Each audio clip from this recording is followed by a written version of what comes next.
मैं नहीं कछु नहीं कछ आए न मोरा, अवसर लज्या राख लो सदना जन तोरा। कल युग अवतार अर्जुन गुरु, सृष्ट सगल सृष्ट जग बितरो। मथुरा जन को प्रभ दीन दयाल है, संगत सृष्ट निहाल करी। रामदास जग गुरु तारन को, गुरु ज्योत अर्जन माहे तरी। कल युग अवतार अर्जन गुरु। प्यारी साध संगत जी, जैसा कि आपको पता ही है 14 जून को गुरु अर्जन देव जी का शहीदी पर्व आ रहा है। गुरु अर्जन देव जी को 18 वर्ष की आयु में गुरियाई गद्दी मिली और उन्होंने 25 वर्ष तक इस देश की सेवा के लिए, इस देश की धर्म संस्कृति को की रक्षा के लिए अपने कार्य किए और गुरु ग्रंथ साहब जी की संपादना की। गुरु ग्रंथ साहब जी की संपादना करके उन्होंने इस देश की संस्कृति को सुरक्षित कर दिया। उनके जीवन को के विस्तार से जानने के लिए मैं आपके सामने विस्तार से उनके जीवन का चित्रण कर रहा हूँ।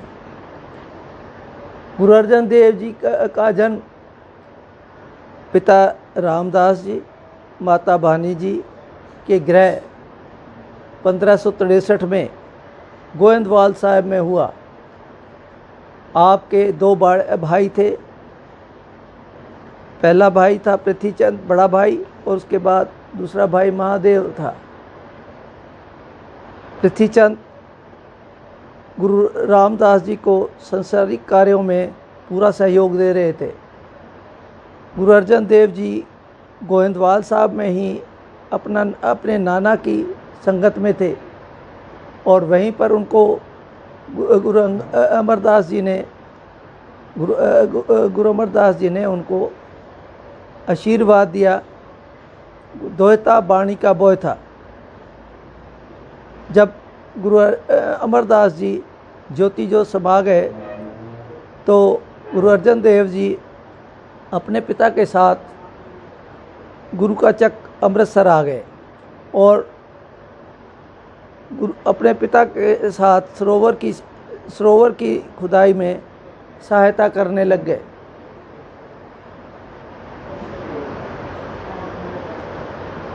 18 वर्ष की आयु में गुरु रामदास जी ने गुरियाई गद्दी अगस्त 1581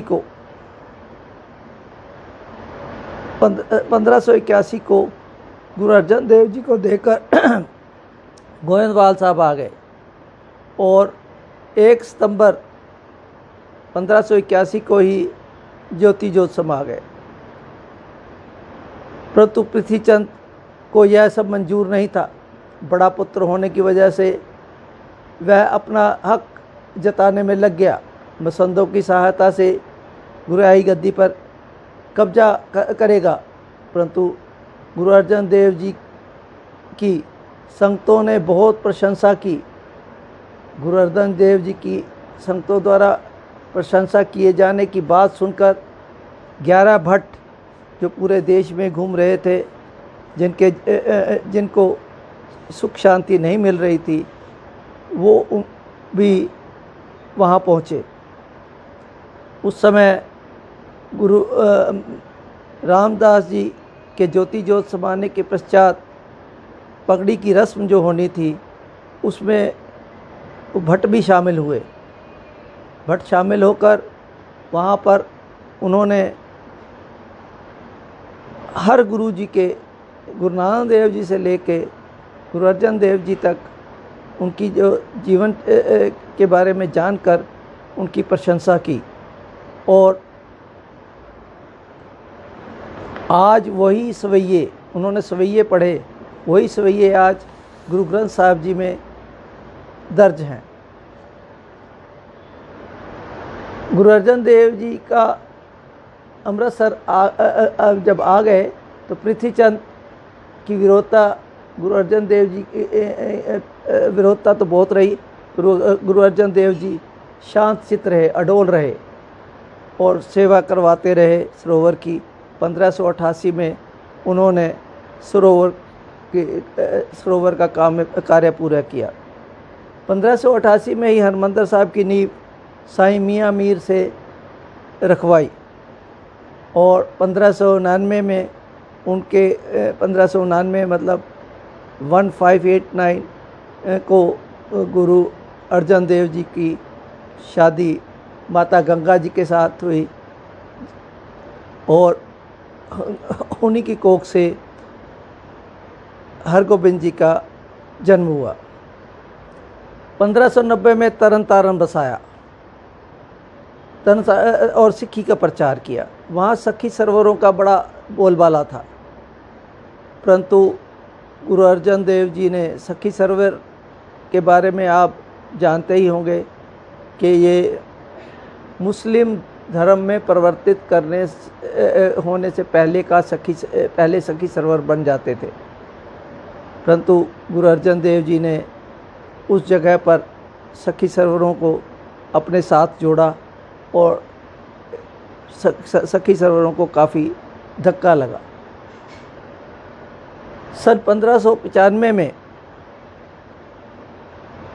पंजाब में पानी की बहुत दिक्कत आ गई। पानी की दिक्कत आ गई तो कुएं लगवाए, 6 हर्ट वाले कुएं लगवाए ताकि लोगों को ज़्यादा से ज़्यादा एक कुएं से भी पानी मिल सके। तभी लाहौर में अकाल पड़ गया। अकाल पड़ने पर बीमारियां फैलने लगी। गुरुजी ने दसवंत की राशि से वहाँ दवाइयाँ बंटवाईं और सेवा में खुद अपने टीम को लेकर, अपने शिष्यों को लेकर लाहौर पहुँच गए।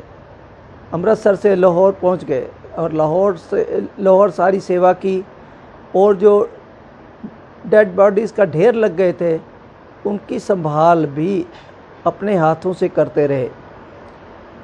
और यही जो गुरु की शिक्षा,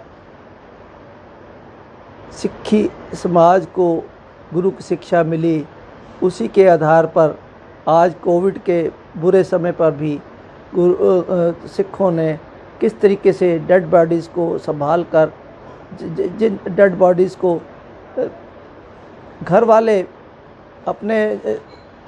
वाले भी हाथ नहीं लगा रहे थे, उनकी डेड बॉडीज़ को भी संस्कार किया।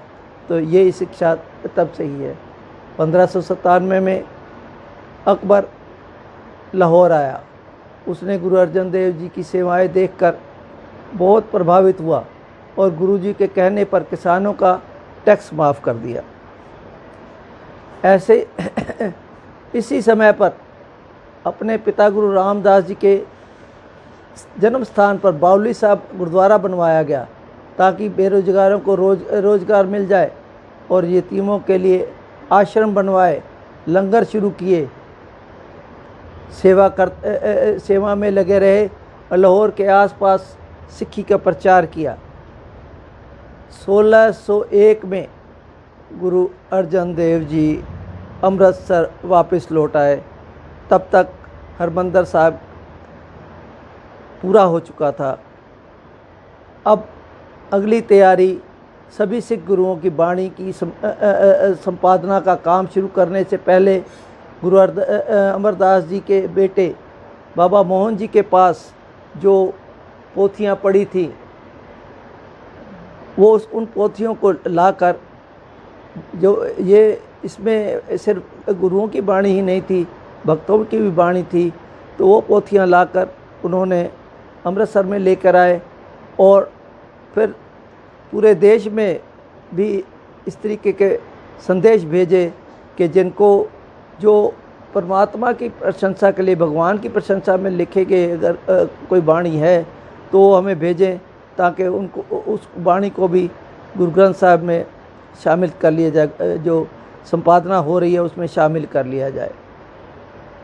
और 1603 में अपने मामा भाई गुरदास जी को लेकर रामसर सरोवर के पास बैठकर संपादना का कार्य किया।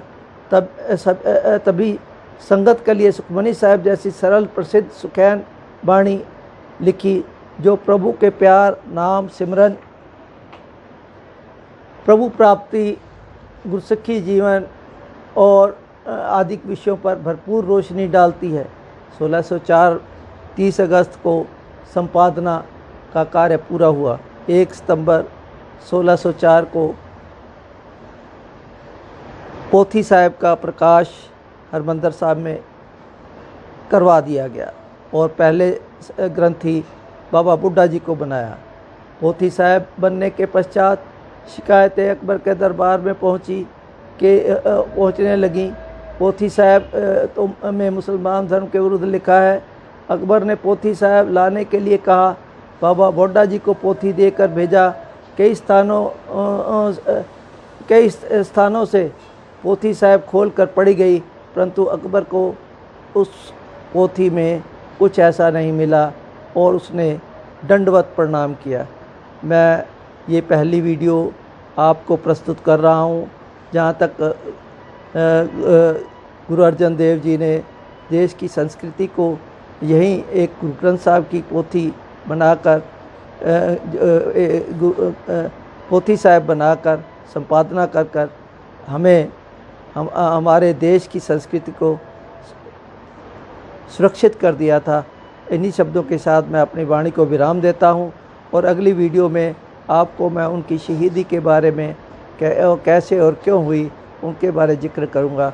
वाहिगुरु जी का खालसा, वाहिगुरु जी की फतेह।